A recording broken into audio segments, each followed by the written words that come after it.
जो तंत्र मंत्र उनके जो जितने भी विद्याएँ थी वो सारे विद्याओं को, और आज के जो यह दिन है शंभु नरका में, तो उनको मनाने का दिन था। और जब उनको शंभु जी को मनाते थे कि जितने जो आपके शक्ति और भक्ति हैं, जितने आपके पास गुण है, जितने आपके पास विज्ञान है, और जो आप पूरे सृष्टि के जो प्रकृति के जो नियम हैं, प्रकृति के जो उथल पुथल हर चीज़ उत्थान पतन के जो आप जानकार हैं, तो वो सारे जो जानकारी है वो हमारे कोया समाज में आए। और उसके लिए हमारे पुरखों ने शंभु जी को आराध्य मानते हुए, शंभु जी को प्रसन्न करते हुए, जो भी इस समय का जो फसल होता है रबी का फसल, वो रबी के फसल भी और उन्हें भेंट करते हुए अपने पेन पुरखों में और शंभु जी को ये रिझाते थे, शंभु जी से आशीर्वाद लेने का प्रयास करते थे, मिन्नत करते थे कि हमारे कोयाजनों में जो आपके पास जो गुण है, जो ज्ञान है, चाहे हर क्षेत्र में वह विद्या हमारे कोयाजनों में आए, उसके लिए हमें मनाने का प्रयास किया जाता है। ये हमारे पुरखा बताते हैं जी। अब नई नई कथाओं के अनुसार यदि हम चलें तो उनको कोई कहता है कि शंभु जी को शायद कहीं कोई विष दे दिया गया या विष से उन्हें कई दिन तक और मूर्छित अवस्था में रहना पड़ा।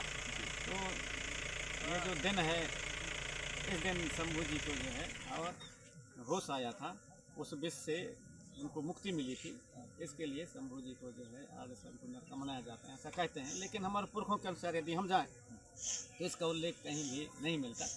ये जो है कोई पुस्तकों में इत्यादि में लिखा हुआ को हमारे लोग जो उसको रूपांतरण करके बताते हैं, वो अलग चीज़ है। यदि हमारे पुरखों की व्यवस्था में जाए तो वो पुरखों की व्यवस्था के अनुसार जो है हमारे, क्योंकि हमारे शंभु शेठ महाराज जो हैं जादू टोना जंत्र मंत्र जड़ी जंत्र जो है हर प्रकार के जो विद्या देने वाले हैं, वो ही हमारे शंभु शेठ महाराज हैं। तो ये जो तिथि था, ये जो रात्रि था, उनको एक हमारे कोयाजनों की ओर से मनाने का और रिझाने का कि हे शंभु शेठ महाराज, हे उनके जो जितने भी गंवारा दाई हुई और शंभु सती हुई, शंभु झमिया, शंभु रमिया हुए, क्योंकि वो उस ज्ञाता के जानकार थे और उस ज्ञाता थे, उस ज्ञान के जानकार थे। तो हमारे इस कोयाजनों में और वो ज्ञान आपके बचा रहे, बनी रहे और हमेशा हमेशा के लिए पीढ़ी दर पीढ़ी हस्तांतरित होते रहे, उसके लिए मनाने की प्रक्रिया थी, ताकि जो भी हमारे पान है, फूल है, जो भी हमारे नया फसल है, उसको शंभु शेठ को और चढ़ाते हुए, हमारे पेन पुरखों को चढ़ाते हुए ये मिन्नत किया जाता था, ऐसा हमारे पुरखे बताते थे। और हम अब पुरखों की माने या फिर जो नए नए चीज़ें जो इधर उधर से बताते हैं उनको माने। तो यदि हम गहराई में जाते हैं तो हमारे जो पुरखे बताते थे वो बहुत हद तक सटीक होता है, क्योंकि हमारे जितने भी तंत्र मंत्र हैं सब हमारे शंभु शेख में आते हैं। यदि कोई मान लो कि बात में हम बिच्छू किसी को काट दिया तो बिच्छू को मंत्र को जब भी हम लोग उतारते हैं तो अंत में ज़रूर कहते हैं, चलो भाई सीता माता छिटको वारदाई, और तो जैसे तुम्हारे घड़ा उतरे वैसे तुम्हारे जो है हमारे ये बुश उतरे, ऐसा ऐसा जो कहते हैं, को फूके गुरु फूके गुरु चल, मैं फूको मेरे फूके चल के बेटा खर्रा से उतर जाए, कौन गौरा पार्वती महादेव शंभु महाराज वचन है, ऐसा जो कहते हैं। मतलब कोई भी हमारा मंत्र होता है तो हमारे गंवारा दाई शंभु शेख महाराज के उनके ही दुहाई दे करके अब उतारा जाता है। चाहे हमारे भावर तोड़ने का हो, चाहे हमारे खत्ता फूंकने का हो, जैसे हमारे खत्ता भी फूंकते हैं तो हम लोग कटंग बांस बांस काट करके कोई लोग बानगड़े भूर मार ऐसा वैसा को फूंके गुरु फूंके जो हम कहते हैं, मतलब धारो धरो बता रहा हूँ मैं। लेकिन हमारा जब आता है तो को फूंके गुरु चल मैं फूंके मेरे फूंके जो है, और ये शांत हो जाए, ये खत्ता शांत हो जाए, ये बीमारी दूर हो जाए, गौरा पार्वती मान शंभु शेख महाराज की वचन है। तो ये जो हमारे पुरखे बताते हैं कि वो जो तंत्र मंत्र के ज्ञाता थे और उनके पास जो अथाह ज्ञान था, और उस अथाह ज्ञान जो है हमारे कोयाजनों में किस तरह से हस्तांतरित हो, किस तरह से पुनः हमारे कोयाजनों में आने वाली पीढ़ी में वो आए, ताकि वह हमारे शंभु शेख का जो गुण है, शंभु शेख का जो ज्ञान है, शंभु शेख का जो प्रकृति के दर्शन है, जो उनका लिंग दर्शन है, वह लिंगो दर्शन पुनः हमारे कोया समाज में आए, उसके लिए। और ये जो शंभु नरका है या शंभु जी को मनाने की जो प्रक्रिया है वो सटीक बैठता है, ये मेरे हिसाब से। अच्छा दादा, जैसे हमने सुना है आपकी के माध्यम से 88 शंभु हुए, तो 88 शंभु के बाद और 88 क्या ये और क्यों नहीं बढ़े दादा? नहीं, 88 शंभु ये मतलब कह रहे हैं कि 88 शंभु हुए हैं, कम भी हो सकते हैं, ज़्यादा भी हो सकते हैं, लेकिन 88 शंभुओं का लगभग जो है उल्लेख हमारे तंत्रों में, मंत्रों में, हमारे गुण विद्याओं में मिलता है। इसलिए ये संभवतः ये जताया जाता है कि 88 शंभु हुए हैं, ऐसा कहा जाता है। हो सकता है इससे ज़्यादा भी हुए होंगे। जैसे लिंगो भी कहते हैं कि तो लिंगो हमारे पहाड़ी पहाड़ी गोपाल लिंगो, तो गोपाल लिंगो दर्शन कहते हैं। लिंगो दर्शन मतलब ऐसा नहीं है कि हमारे पहाड़ी पारी को पार लिंगो जी का जो दर्शन बताया हुआ मार्ग है, उसके दर्शन है, ऐसा नहीं है। जी। जो पहाड़ी पारी को पार लिंगो है वो जो है पाड़ी बनाया था। पाड़ी मतलब मराबी से शादी नहीं करेगा, परस्ते से शादी नहीं कर, कुसरो से नहीं करेगा, बरकड़े से नहीं करेगा, पंद्रह से नहीं करेगा, सयाम से नहीं करेगा। ये जो पाड़ी व्यवस्था बनाया है इसलिए उसको पहाड़ी पाड़ी को पार लिंगो कहा जाता है। तो पाड़ी व्यवस्था को उसने क्या दिया, एक दर्शन दिया, पाड़ी दिया, ऊना पूना का पाड़ी दिया। जैसे उन्होंने प्रकृति का अध्ययन किया और प्रकृति में जो है ऊना पूना होता है, वो उदाहरण के लिए अंधियारी आता है, उजियारी आता है, अंधियारी आता है, उजियारी आता है, ये दो पहाड़ियाँ होते हैं। उसी को उसने घटत और बढ़त के हिसाब से देखा और समझा और उसी के अनुसार उन्होंने पहाड़ी व्यवस्था बनाया। अब हम कुछ लोग हमारे जो है क्या कहते हैं कि सम और विषम कहते हैं। तो सम और विषम की संख्या जो है, जो दूसरे लोगों के द्वारा जो गणतज्ञ लोग जो बनाए हैं उसके अनुसार कहते हैं कि सम और विषम उसको समझते हैं कि सम और विषम मतलब ये हम उनका सम विषम मतलब 2, 4, 6, 8 ये हो गए, सम हो गए उनके अनुसार। और जो विषम कहलाए उनके अनुसार 1, 3, 5, 7 ये उनके अनुसार 9 ये विषम उनके अनुसार कहलाए। लेकिन हमारे अनुसार जो है वैसा नहीं है। हमारे अनुसार ऐसा है कि हमारे बराबर का नहीं होना चाहिए, इसको छोड़ करके और वो सब उसके विषम या सम कहलाएंगे जो अपना है। जैसे मैं 7 वाला हूँ तो जितने हमारे 7 वाले हैं, 7 वाले हम जो हैं एक बराबर हैं, मतलब हम विषम में हैं या फिर सम में हैं, मतलब हम एक हमारे 7 वाले एक ग्रुप में रहेंगे। बाकी जितने भी 1, 2, 3 वो तो कम ही कहलाएंगे ना, उसके बराबर थोड़ी कहलाए। तो हमारे सम विषम का अलग अर्थ है, मतलब हमारा ऊना पूना को हम यदि गणित के हिसाब से जोड़ेंगे तो वहाँ पर हम लोग फेल हो जाते हैं। जैसे हमें शंभु नरका या हमारे शंभु जागरण या शंभु के हमारे मनाने की जो प्रक्रिया है, शंभु से पुरझाने की प्रक्रिया है, उनके गुण विद्या ज्ञान को हमारे कोयतरों में ट्रांसफर हो, उसके जो हमारे पूजा पाठ करने के गोंगो करने के जो विधि विधान है उससे थोड़ा सा यदि हम जाएंगे लिखा पढ़ी की ओर चले जाते हैं तो हमारा अभ्रंश होकर के हमारा जो ध्यान है वो कन्वर्ट होकर के कहीं दूसरे जगह जाता है। और जो सही चीज़ हमारे जो ज्ञान आना चाहिए, जो असली प्राकृतिक दर्शन आना चाहिए, वो चीज़ जो है थोड़ा सा विलुप्त हो जाता है। तो इस पर चिंतन मनन करने की आवश्यकता। अच्छा दादा, जैसे शंभु नर का जो ये पूजा है इसको लोग अलग अलग विधि से मनाते हैं, तो आप अपने हिसाब से बताइए कि हमें किस अनुसार या कैसे मनाना चाहिए शंभु नर का पूजा को। शंभु नर का जो पूजा है, तो पूजा ऐसा नहीं है कि उनको मतलब मनाना कैसा चाहिए। जो अपने अपने हिसाब से जो मनाते हैं वो अपने हिसाब से मनाते हैं। लेकिन सभी लोगों का सभी लोगों से हमारा यही निवेदन है कि हमारे जो पुरखा लोग जैसा उनको पूछते आए, जैसा उनको मनाते आए हैं, जैसे उनको गोंगो उनका करते चले आए हैं, उसी हिसाब से करना चाहिए, जो प्रकृति के हिसाब से। कोई ढोंग धतूरा नहीं, कोई उनका जो हमारा कहीं भी हो मूर्ति फोटो हृदय प्रतिमा कोई लेना देने नहीं। हमारे अपने कहीं भी हो, हम लोग नहाए धोए कुछ भी किए और अंततः हमारे जो पैन पट्टा है, हमारे पैन पुरखे हैं, वहाँ पर अपन होम ग्रास लगा दिए कि हे हमारे शंभु शेख, हमारे जो सती माता गंवारा दाई, जितने भी हमारे पुरखा हुए, आपके पास जो ज्ञान था, आपके पास तंत्र मंत्र विद्या पूर्ण रूप से जो था, वो हमारे जो आने वाली हम में आए, हमारे बाद हमारे जो आने वाली पीढ़ी है उसमें जो प्रकृति के दर्शन है वो हमारे लोगों में जानकारी हो, हमारे लोगों में वो समाये, व्यवहार में, आचार में, स्वभाव में, चाल में, चलन में, वो हमारे आने वाली पीढ़ी में आए। ऐसा अपने तरफ से होम ग्रास कहीं भी लगा सकते हैं, उसको कोई ढोंग धतूरा करने की आवश्यकता नहीं है। और हमारे पुरखा लोग ऐसा कभी नहीं करते थे, थोड़ा बहुत बस इतना ही करते थे, होम ग्रास लगाते थे। दादा, और एक बात और है, जैसे कि बहुत सारे लोगों के मन में ये सवाल भी आ रहा होगा कि भाई कैसे कैसे शंभु नर का जागरण शुरू हुआ, कैसे तो दादा ये कब से शुरू होगा, इसका कहानी क्या रहा होगा? इसका कहानी जब रहा होगा तो रहा होगा, हमारे पुरख लोग उसके हजारों सालों से मनाते चले आ रहे हैं। उसका जो अलिखित है उसको कोई नहीं जान सकता, कब से मनाते चले आ रहे हैं। दादी कर रहा है तो उसका नाती करेगा, फिर उसका नाती करेगा, उसका नाती करेगा, ऐसे करते करते हर चीज़ को अपन सभी लोग मनाते हैं। इसकी कोई परफेक्ट नहीं बता सकता कि इस तारीख को इतना समय और इस दिन को इसको मनाया गया, शुरू किया गया, ऐसा कोई नहीं कहा जा सकता, कोई नहीं कह सकता, क्योंकि हमारा अलिखित संविधान है। अब कोई कह दे कि चलो भाई कुसरो गोत्र की उत्पत्ति किस दिन से हुई, किस तारीख को हुई, कब हुई, तो कोई बता सकता है। मरावी गोत्र की उत्पत्ति कब हुई, किस तारीख को हुई, तो कोई बता सकता नहीं, बता सकता, कोई नहीं बता सकता। दादी कर रहा था वैसे नाती करेगा, फिर उसका नाती आएगा वो करेगा, उसका नाती वो, ऐसे ट्रांसफर होते होते क्योंकि ये जो प्रकृति है ये चलायमान है। प्रकृति जो है सृजन और विनाश, इसका जो कहना चाहिए इसका नियम ही है।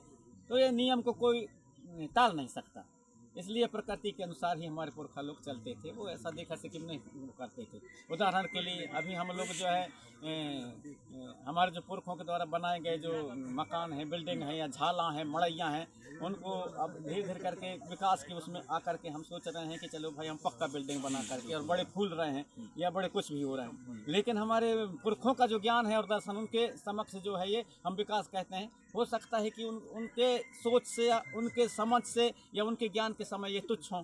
अब तुच्छ कैसे हो सकते हैं? आप लोगों को उस समय रहे होंगे, नहीं रहे होंगे, छोटे रहे होंगे, लेकिन हम लोग जानते हैं जब 1997 में इसके और पहले एक जब भूकंप आया था, एक यदि भूकंप आ जाए तो जितना भी ये बिल्डिंग है जो पक्की बिल्डिंग है ना, हम लोग उन पर गर्व करते हैं। एक भूकंप आ जाए तो जो कच्चे मकान है वो बच जाएंगे, लेकिन जो बिल्डिंग है ना ये चूर चूर होकर के गिर जाएंगे, हमारे सारे चीज़ें धराशायी हो जाएगी, हमारे घमंड नहीं होगा घमंड। जबलपुर में एक समय आया था कि वहाँ पर करोड़ों के मकानों को 5-5 हज़ार 2-2 हज़ार बेच करके भागने के लिए तैयार थे उस समय। तो ऐसा भी समय आता है। तो प्रकृति का जो कहना चाहिए, और ये उथल और पथल ये सिक्कों के दो पहलू हैं, सृजन और विनाश।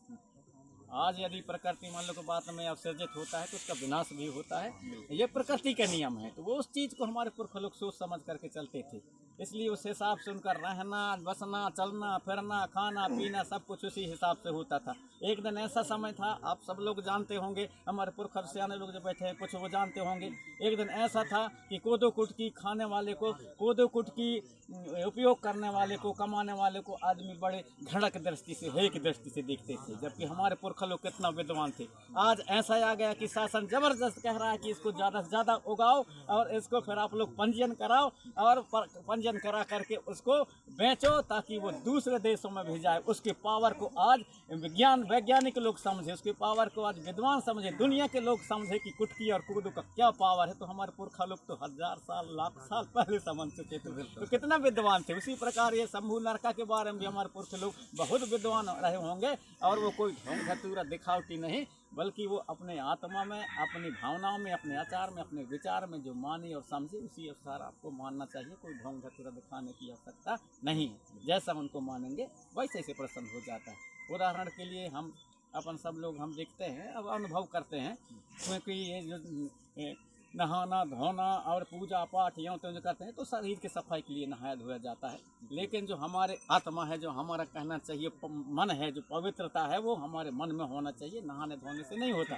हमारे पवित्र मन से होता है। उदाहरण के लिए हमारा कोई ऐसे बहुत से लोग हैं, कहीं को बिच्छू काट देता है, कोई कुछ हो जाता है, तो बहुत से हमारे न कभी 2-4 दिन नहीं नहाते। हमारे ऐसे सियाने अभी भी हैं जो ऐसे चिरे फाटे पहने रहते हैं, नहीं नहाते, लेकिन जब मौका आ जाता है बिच्छू कोई काट देता है तो ढूंढना पड़ता है। जो नहाने वाले हैं ठीक नहीं कर पाते, लेकिन जा रे जाओ तो वो भैंस चरा रहा होगा उसको पकड़ के लाओ रे, वो नहीं नहाने वाला आके उसको ठीक करता है, क्योंकि वो मन से नहाया हुआ है इसलिए वो उसको ठीक कर देता है। लेकिन जो नहाने वाले हैं क्योंकि वो मन से नहीं नहाया, क्योंकि देखने के लिए दिखावटी के लिए नहाया है, इसलिए वो कोई भी चीज़ को उतना पावर नहीं है। तो इस चीज़ को हम गंभीरता से सोचें। वैसे ये हमारा जो है शंभू के जो सेवा करने की प्रक्रिया, शंभू को रिझाने की प्रक्रिया और उनके जो गुण विद्या है, जो हम उनके पास में जो ऐसा दर्शन था वो पुनः हमारे और कोया वंशों में, हमारे इस भूमंडल में रहने वाले सभी लोगों में पुनः वापस आए। उसके लिए हमारे पुरखा लोग अपने होम ग्रास लगा करके उसको, और नभी गोंगो बनता था, पूजा पाठ अपने हिसाब से करते थे, वैसा ही करते रहना चाहिए। लेकिन आज जो ढोंग धड़म्बर उसको बढ़ा चढ़ा करके ये करना वो करना, ये तो दिखावटी है। सही बात है।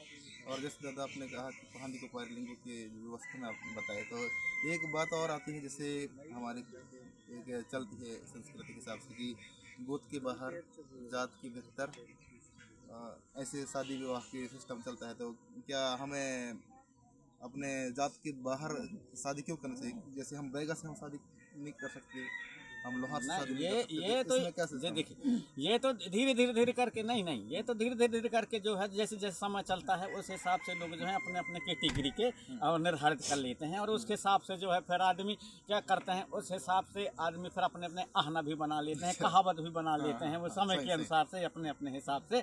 लेकिन इसके पहले यदि हम उसमें बहुत पहले के जाएंगे तो हमारे पुरखा लोग जो हैं उनसे यदि हम जानते हैं तो बहुत से ऐसे लोग हैं जो उस समय के बहुत से चीज़ों को जानते थे और बहुत से चीज़ों को करते थे।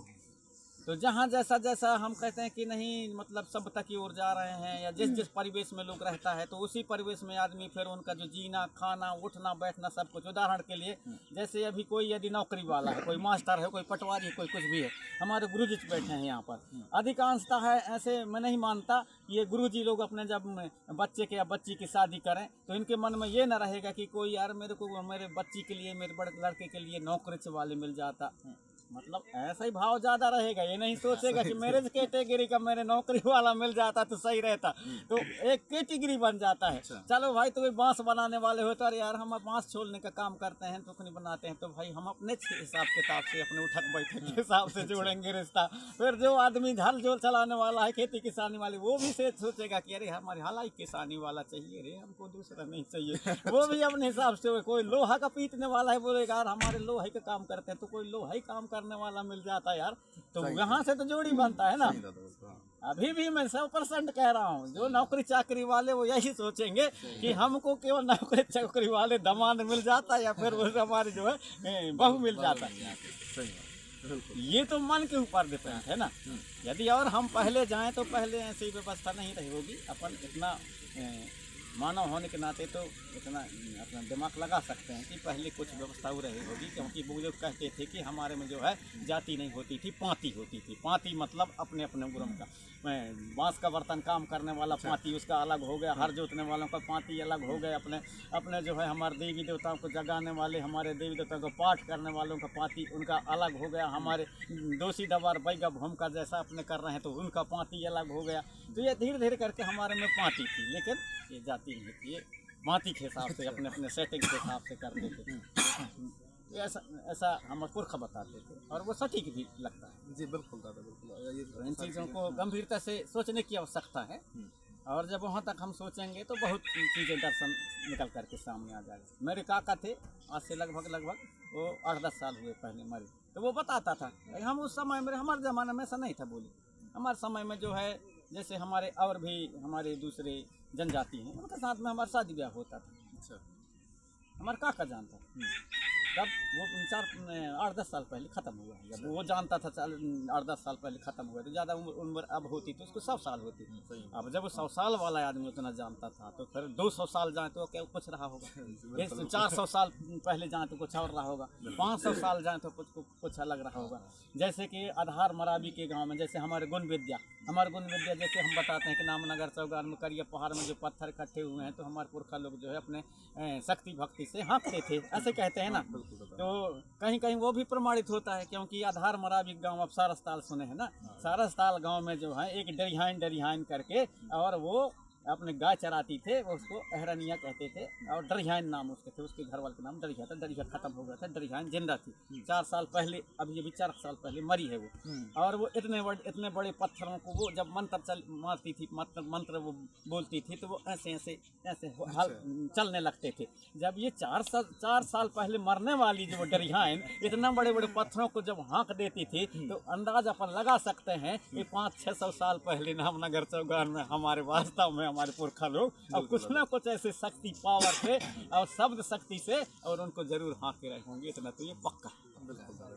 दादाजी मैं थोड़ा सा इसमें ऐड करना चाहूँगा। हमारे गांव में एक जंगल है, एक मुझे दिख रहा है जंगल, वो राजा नाम है जंगल, बीच में एक रानी नाम है जंगल, और फिर एक लांगदरा है, एक हाथी लोटना में जैसे करिए पहाड़ में पत्थर है, स्वयं वैसे ही टाइप में पत्थर है। वहाँ भी ऐसे ही बता रहे हैं कि मन के कारण चल रहे थे, और ये मट्टा है, इसको देवहारी मट्टा के नाम से जानते हैं। अब उस समय तो अंदाज भी लगाया जा सकता है ना, उतने बड़े पत्थरों को कहाँ बड़े बड़े पर्वतों में चढ़ा है, बड़े बड़े जो है ऊंचाइयों में चढ़ा है, बड़े बड़े टेकरी में चढ़ा है। उस समय ना जेसीबी था, ना क्रेन था, ना कुछ भी नहीं था, आपको बड़े बड़े मशीनें आ गए, लेकिन उनको कैसे चढ़ाए होंगे, तो उससे भी तो देखने से लगता है कि कुछ ना कुछ वास्तव में पावर, कोई ना कोई शक्ति रहा होगा, जिसके कारण वो लोग उतने ऊपर इतना ऊंचाई में भी चढ़ा करके और वहाँ महल अटारी बना करके चढ़ाए। बांधवगढ़ जैसे में अपन सब लोग देखेंगे तो वहाँ पर समझ में आएगा सब कुछ, वास्तव में कुछ ना कुछ रहस्य रहा होगा।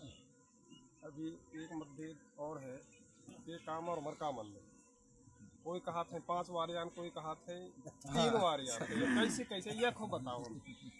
कैसे में कहा था कभी सन 5 वारे कभी सन 3 वारे और कई जन कथन दादा से चाहिए जैसे अब ऐसा मरका मरते काम भर में नहीं है, वो सभी में है। इतने हमारे जो वही तो हमारी जो व्यवस्था है वो अलिखित है। अलिखित होने के नाते क्या होता है, धीरे धीरे करके भूलते और हम लोग जो है भूल गए। अब अपन तो ये तेकाम और मरकाम के 3 या 5 की बात चल रही है ना।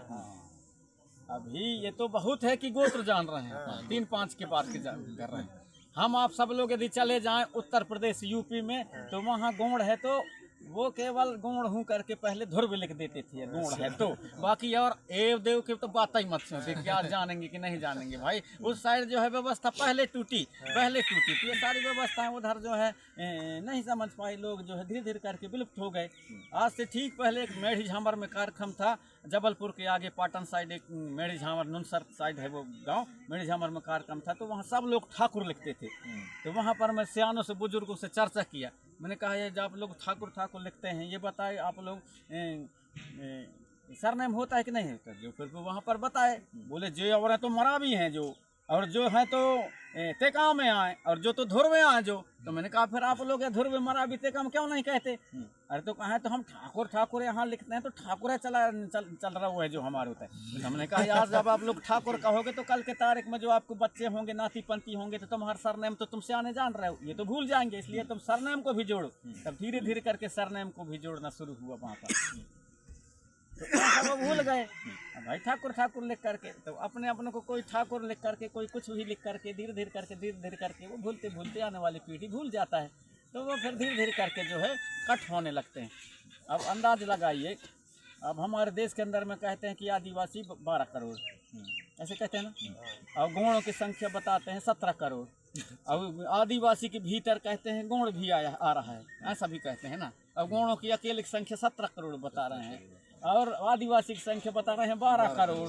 और 12 करोड़ के भीतर गोंड भी है। तो भील कहाँ गए, फिर यहाँ कोरकू कहाँ गए, मुंडा कहाँ गए, हो कहाँ गए, कोयतुर कहाँ गए, संथाल कहाँ गए, ये चीज़ें फिर हमारे बदिया कहाँ गए, ढुलिया कहाँ गए, भम्मा कहाँ गए, बहलिया कहाँ गए, हमारे वंशकार कहाँ गए, ये चीज़ कहाँ गए। फिर भाई जब 17 करोड़ गोंड की संख्या बढ़ रहा है, और वो भी किसके भीतर है? आदिवासी के भीतर है। तो गोंडवाना एक ब्रांड है, गोंडवाना एक बहुत बड़ा भूमि और बहुत बड़ा इतिहास है। ये प्रागैतिहासिक काल है। और गोंडवाना हमारे जो शब्द है, ये जो है पुरातत्व है, ये पूरा सब कुछ है, पूरा सार इसी में है। ये आदिवासी शब्द तो अभी का हमारे जानती के आ जाएंगे। हमें संतुष्ट होना चाहिए। वाकई में 3 ही देव के होते हैं, मरकाम का 5 ही देव के होते हैं, संतुष्टि जरूरी है ना? नहीं, वो ऐसा नहीं है। कोई नहीं परफेक्ट नहीं बता पाएगा उसका कि आप कितने देव के होते हैं। कोई ऐसा थोड़ी है कि कोई कहीं गठबंधन हो रही नहीं हो रहे हैं, लेकिन कोई बात नहीं भाई जाने बात भाई जब हम मतलब कोई 3 देव है, कोई 5 देव, तो इनमें संबंध बन सकता है। मतलब ऐसी नहीं बनता। तब हम लोग मतलब अपन हम लोग जो है वैसा संबंध नहीं बनते हमारे में, जो है गोत्र व्यवस्था से। ऐसा फिर अपने को बनाना होगा तो अरे मन ही पसंद पड़ गए लड़का लड़के, ऐसा करो तुम एक देव ऊंचा बता देना, हम एक देव नीचा बता देंगे। ऐसा में तो फिर सब गड़बड़ हो जाएगा। वो चाहे मराबी है हम लोग, तो चाहे वो अमेरिका में रहे चाहे लंदन में रहे, मराबी मतलब मराबी, हमारे मराबी मतलब मराबी। अब देव चाहे जो कुछ भी हो, लेकिन मराबी मतलब मराबी। हम लोग हमारे आपस में नहीं कर सकते ना। मरकाम मतलब मरकाम, जबलपुर से आगे चले जाओ ते काम मतलब ते काम। देव को जानती नहीं। माने गोत्र अगर मिल गया तो माने वो अपने का। हाँ, वो जबलपुर से आगे चले जाओ, उधर देवों को जानती। इसलिए हमारे पुरखा लोग असली चीज किसको महत्व दिए ज्यादातर? गोत्र, गढ़ी और बाना, यही है गोंडवाना की पहचान है। तो गोत्र को मानेगा तो गोंडवाना की व्यवस्था को मान रहा है। गढ़ी यानी कोई देवी को कोई मान रहा है तो गोंडवाना की व्यवस्था मान रहा है। गोत्र, गढ़ी और बाना, यदि उसके घर में बाना त्रिशूल गड़ा है तो गोंडवाना की व्यवस्था को मानता है। चाहे वो कोई भी अपने आप को समझे, वो गोंडवाना की व्यवस्था को मानता है। क्योंकि हमारा जो मूनसूल सर्री के हिसाब से पूरा हमारे जो रीति रिवाज और पूरे हमारे जो दर्शन है वो मूनसूल सर्री के ऊपर है। मूनसूल सर्री क्या है? ये प्रकृति के दर्शन। भाई आदमी पैदा लेगा, इसके बाद प्रौढ़ होगा, जवान होगा, इसके बाद में सियान होगा। ये 3 काल मतलब मूनसूल सर्री ही है। मूनसूल सर्री में ही आदमी जन्मता है और बड़ा होता है, जीता खाता है और उसी में जो है मर जाता है। ये जन्म लेगा, जवान होगा, बूढ़ा होगा, ये 3 प्रक्रिया है। उसी को हमारे पुरखा लोग मूनसूल सर्री बोले। अंग्रेजी में पास्ट टेंस और फ्यूचर टेंस और प्रेजेंट टेंस। वो जो 3 ही काल होते हैं, उन तीनों कालों को हमारे पुरखा लोगों ने, इसी में पूरा दुनिया सब कुछ समाया हुआ है, तो उसको हमारे पुरखा लोग मूल सूल सर्री करके और अपने त्रिगुण मार्ग के रूप में जो है त्रिशूल में बाना के रूप में उसको मान करके, जिसको हम सल्ला गांगरा कहते हैं। तो बहुत से लोगों को भ्रम भी होता है, कुछ लोग जो है इसको सल्ला गांगरा का कह देते हैं कि ये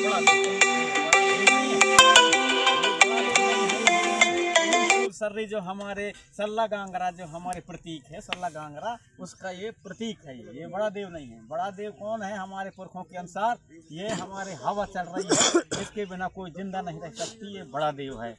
ये पानी के बिना कोई जिंदा नहीं रह सकती, न सृष्टि का सृजन नहीं हो सकता, ये बड़ा देव है। अग्नि के बिना कोई किसी जीव की उत्पत्ति